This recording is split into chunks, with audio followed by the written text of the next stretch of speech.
Mga Dabarkads, tara, magluto naman tayo ng napakasarap na tapa. Ayan. Bali, tinimplahan ko nga pala yan ng toyo, paminta, maraming minced garlic, at naglagay din ako dyan ng brown sugar.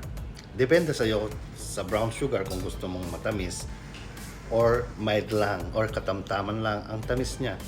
Kasi ako gusto ko sa tapa, konting tamis lang kasi hindi ako fan ng mga matatimis na pagkain tulad ng tosino kahit gumagawa ako nun.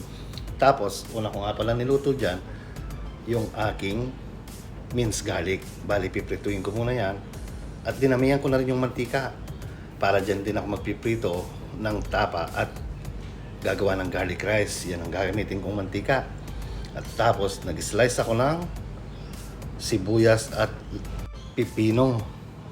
Ayan, napakasarap na sausawan nito, Dabarkads. Bali, lalagyan ko siya ng pipino, sibuyas, at syempre sili, at bawang. Maglalagay din ako dyan ng asukal para siya manamis-namis. Ito nga pala yung nilagay kong minced garlic. Medyo dinamihan ko para naman medyo bumababa yung aking cholesterol. Di ba, Dabarkads? Tapos naglagay ako dyan ng paminta at ginamit ko pala dyan ay pulang suka.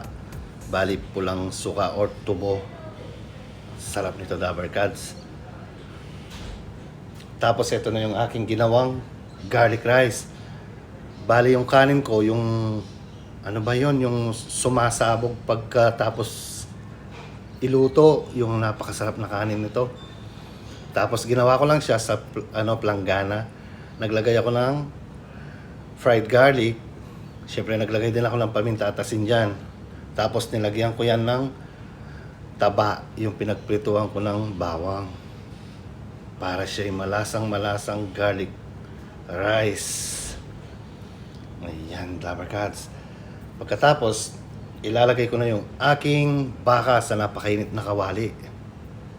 Ayan, sinama ko na lahat, pati yung kanyang sauce o yung pinagtimplahan niya. Pinagsama-sama ko na sila lahat dyan. Pwede rin yung tanggalin yung kanyang sauce or pinagtimpla, tapos biglahin mo yan sa kawali. Yung mainit na kawali ba, tapos biglahin mo na walang sauce yung pigahin mo.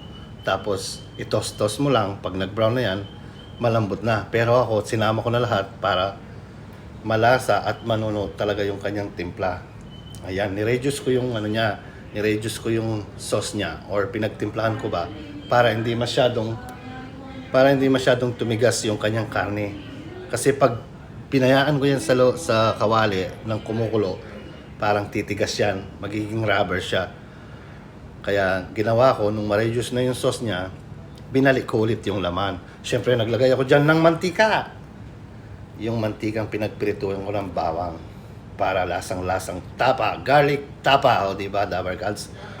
Ayan, habang bino-voiceover ko nga pala ito, nandito ako sa trabaho, may raffle, ayun, nagsasalita sila sa mic. Siyempre, itos natin yan, ihagis-hagis natin yan.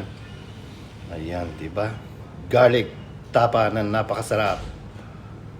Nasa sayo na, Dabarkads, kung gusto mong tamisan to. Pero ako, konti lang nilagay kong asukal na brown. Tapos naglagay ako ng Knorr seasoning dyan.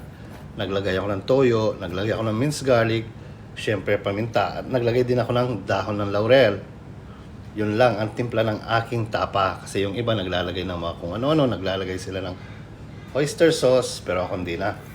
Tapos, siyempre, para magmukhas talaga siyang tapsilog, naglagay ako ng itlog dyan. Ayan ang aking itlog.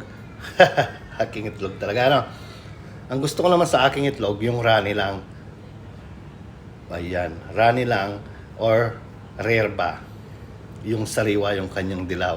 Siyempre, maglalagay tayo ng bawang sa taas para mukhang kanto, tapsilogan talaga. Naglagay din ako ng garlic doon sa aking tapa. Ayan, luto na po ang aking Chef Red tapsilugan with kanto fried chicken. Salamat po.